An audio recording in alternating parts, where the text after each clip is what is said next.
guys, welcome to Tekkit Classic.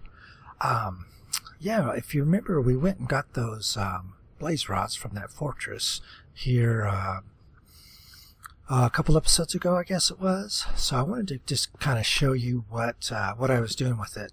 Well, let me show you this first, and then I'll show you what else I've been doing here. Then, thought I heard something.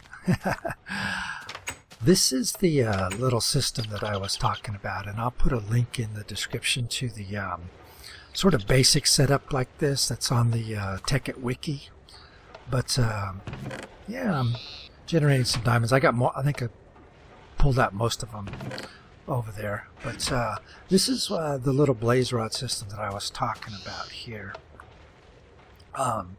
Basically, what we do here is this condenser basically generates blaze rods from blaze powder. The blaze powder comes from this macerator here, and as you can see, it generates 5 blaze powder. There we go, 5 blaze powder. The filter pulls it out and throws it back into there, and then we generate more blaze rods, which this filter pulls out one at a time, basically. And so when this thing grinds up a blaze rod, then one blaze rod comes along down to replace it. However, we end up getting a surplus of blaze rods in here, and so that surplus go down into the condenser here and generates diamonds. A real simple system. Yeah. Now I've got it set up here. I've got 4 overclockers on here to kind of speed up the process a bit. And it's doing pretty good. Power levels staying pretty steady. At night, I've got a solar array here with a little skylight. At night, it'll kind of run down the bat box a little bit, but generally speaking, it keeps up pretty well. Oh, I do got the generator up here too, by the way. And see, it supplies the it helps supply the power to the bat box here. And when this thing goes through a blaze rod, then a blaze rod will go up there to replace it. Now these blaze rods burn really fast. Look how fast they go down. So they go really quick. I didn't realize they burn so quickly. Now I'm not sure if that's in all furnaces or if that's just in the generator. Well, I'm not sure. And then here I've got the collectors. I got 2 collectors, and that's just to generate a little bit of EMC. In addition, those are the 2 basic collectors that I had 3 of them, and these are 2 of the basic ones, and I'll show you what I did with the other one. And I just built a little house around it, so we don't have creepers blowing up. This little guy over here is my reed farm, and basically I use the reeds to generate EMC because the reeds are 32 EMC. Now, believe it or not, this reed farm here generates 20,000 EMC when it's fully grown. Yeah, which is kind of amazing if you think about it. 20,000 EMC, that's pretty good. Yeah, now it's interesting. I was going to use the harvest. Let me show you what I've got in here.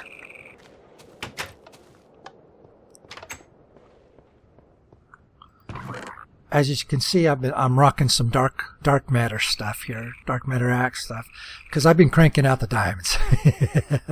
Been doing good on the diamonds, but I made the harvest goddess span. Now, the harvest goddess span will automatically harvest. If you activate it, automatically harvest crops for you, right? Well, let me tell you guys, do not use the harvest goddess span on a farm like that. I tried using I was going to use that was the idea. I was going to set up the farm and then use the harvest goddess ring to automatically harvest it, Well, when I walked over there, when it became fully grown, I walked over there and it started harvesting the sugarcane, and my FPS dropped to like minus 15. It was just, it completely killed my game. It didn't crash, believe it or not. It didn't crash, but I couldn't do anything. Could not do anything. I had to get out of it and basically just get out of the range of the of all the entities. There were so many entities, it was just killing the game. It was amazing. But it didn't crash, you know. It just, you know, I was getting basically 0 FPS. Not quite. It was like 1 or 2, but I mean, it was just terrible. Absolutely terrible. Yeah, so you notice my bronze armor is over here because I'm rocking some dark matter armor. Yeah, this is good stuff. Of course, you can upgrade it to red matter too as well. I don't quite have enough to do the helmet yet, but I'm working on it. I also made so that's the one ring I made, the Harvest Goddess band, and it basically will do. You know, if you wear it, it'll randomly plant grass, and you can turn dirt to grass and stuff. But I wanted it for harvesting, but yeah, it didn't work. So I've also got a destruction catalyst, and you probably saw the video of me using this to do some mining the fun way, I called it. But this thing is pretty awesome. Yeah, you just basically just charge it up.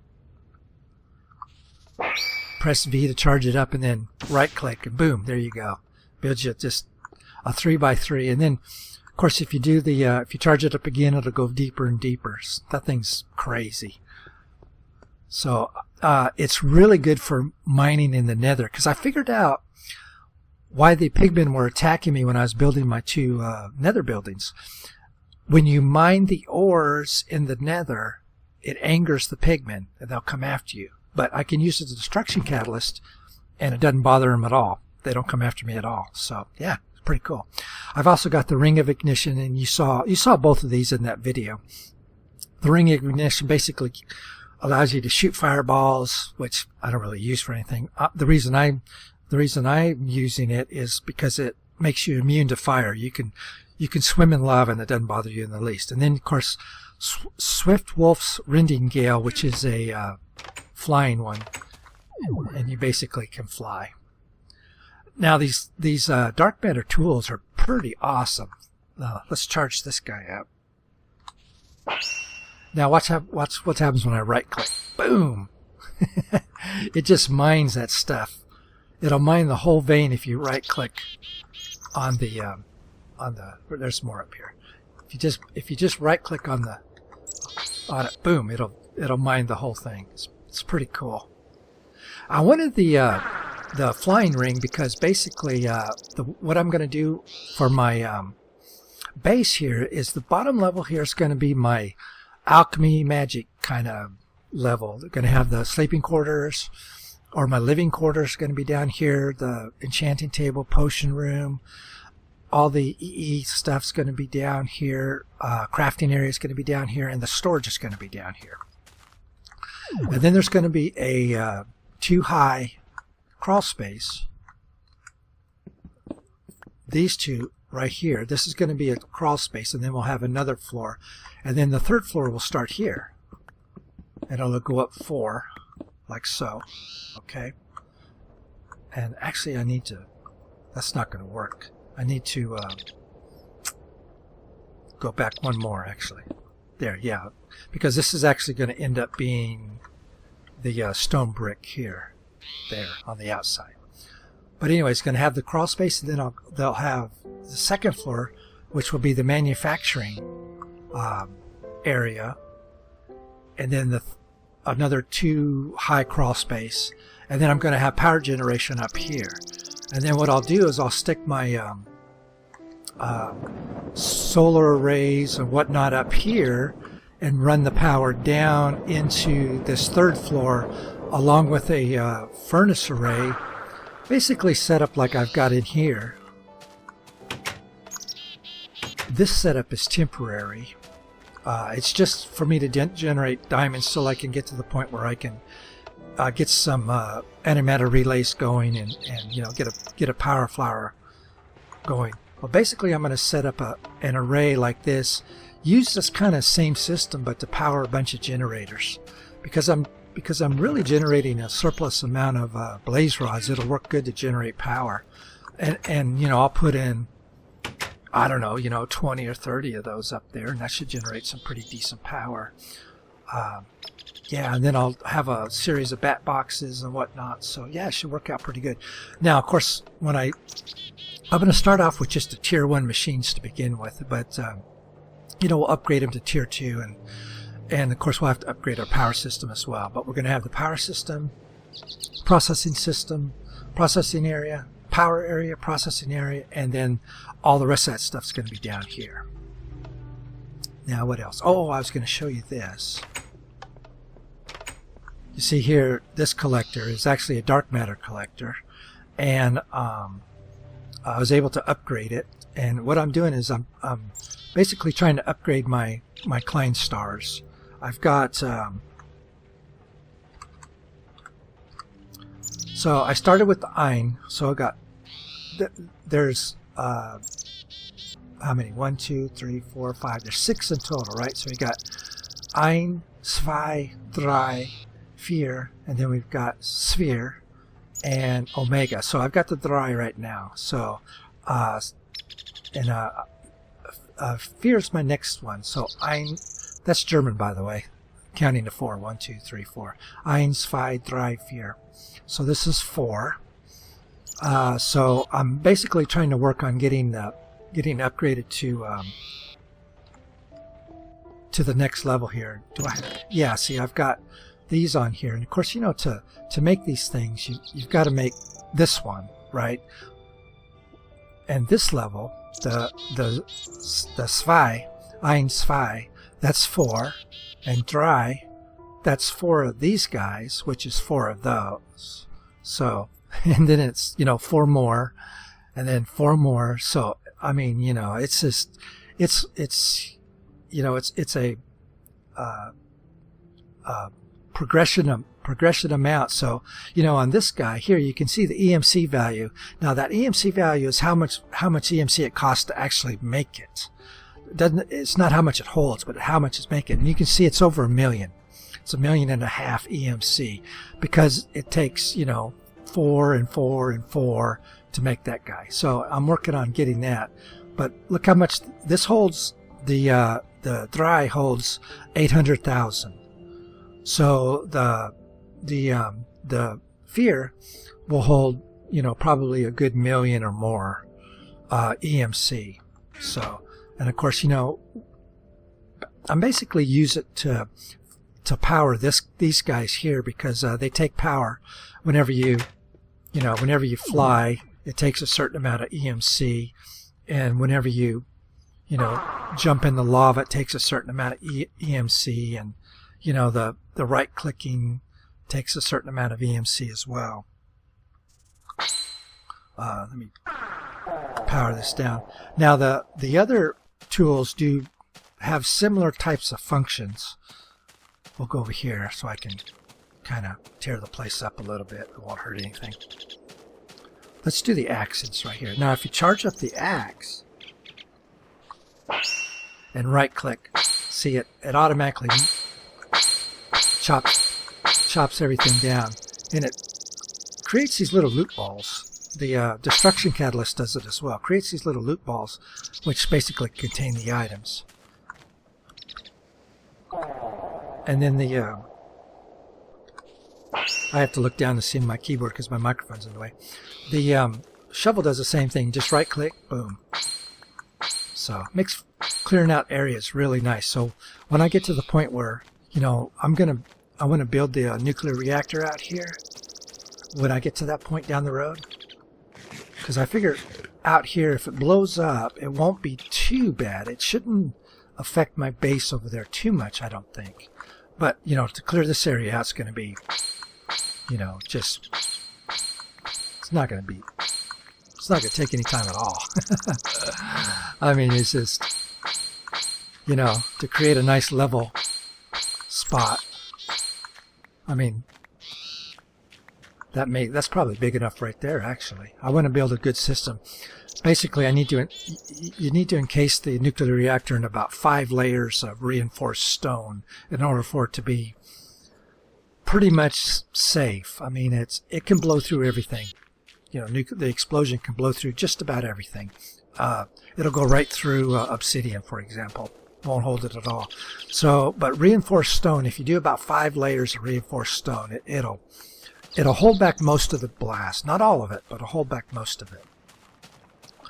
But yeah, guys, so that's what I've been up to here. Just been kind of I've been basically doing this little guy here and just collecting the diamonds, and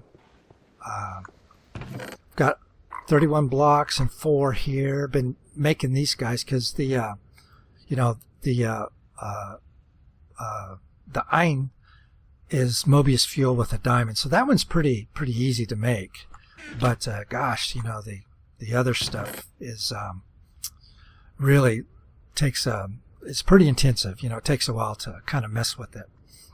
And here's all the stuff I've been collecting. Got some magma cubes, got a ghast here, and what's nice about this is I could just throw my Klein star in there and put in the ghast tier, and boom, I can collect ghast tiers and stuff, and I just throw those in there.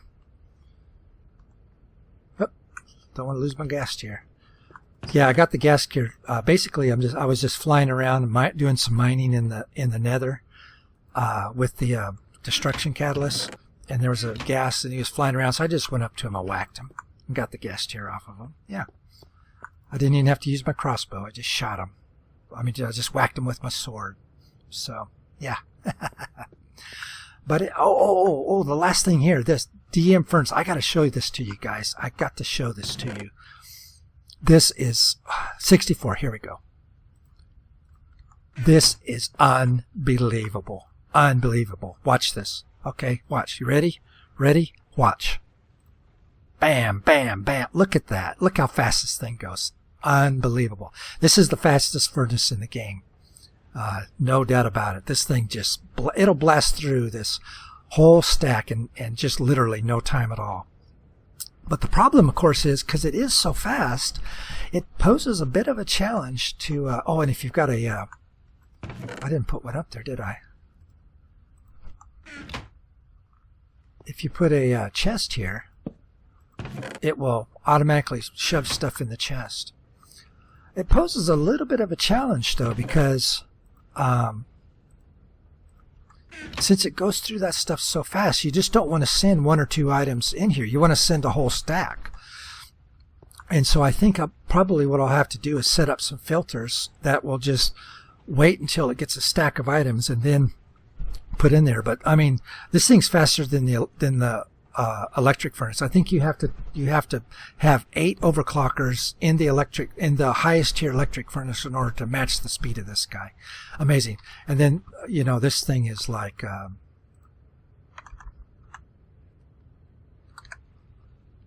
it's a DM furnace. Yeah, it's a DM block, which is 4 of these.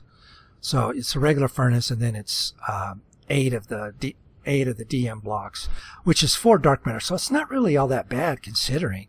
And man, it just flies. And I've been using the Aeternalis fuel in there. So, but anyways, guys, that's just a little update. I basically wanted to show you what I was doing with those blaze rods and the little setup. Like I said, I'll put a link in the description on the wiki article that has kind of the basic setup, but it's pretty standard. It's pretty much what everybody used back in the day when Tekkit was kind of the thing. So, yeah. So anyways, guys, I appreciate it. I'm just going to continue on doing stuff. Next time we get together, I'll hopefully have some progress made on the base here.